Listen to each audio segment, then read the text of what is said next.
অনেক মানুষ মনে করে আমরা ড্রাইভাররা বিনা কারণে হরেন বাজাই, কিন্তু আমরা অ্যাম্বুলেন্স ড্রাইভার যতজন আছি কে কিন্তু রুগী ছাড়া হরেন বাজায় না। তবে কিছু কিছু ড্রাইভাররা বাজাইতো, তো তাদেরকে পুলিশে মামলাও দিছে, তারা জরিমানা হয়েছে। কিন্তু অযথা এখন কিছু পাবলিক, কিছু প্রশাসনের লোক অ্যাম্বুলেন্সে হরেন বাজাইলেই তারা বিরক্ত মনে করে। কিন্তু আমরা তো বাজাইতে রাজি না, কারণ আমাদেরও একটা মাথা আছে, আমরাও কিন্তু মাথা নিয়ে পেইন করা লাগে। দেখা যায় যখন আমরা অ্যাম্বুলেন্সের হরেনটা বাজাই না, তখন রোগীর লোকেরা আমাদেরকে অনেক কথাই বলে।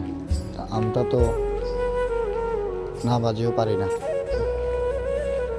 কারণ রোগীর লোকেরা কাঁদাকাটি করে। আর রাস্তার পাশে যারা থাকে তারা শুধু শুধু আমাদেরকে অনেক ধরনের কথাই বলে। কিন্তু যে মানুষটা বলে সে মানুষটার লোক যদি অ্যাম্বুলেন্সে থাকে, মানে যে ডাক দেয়,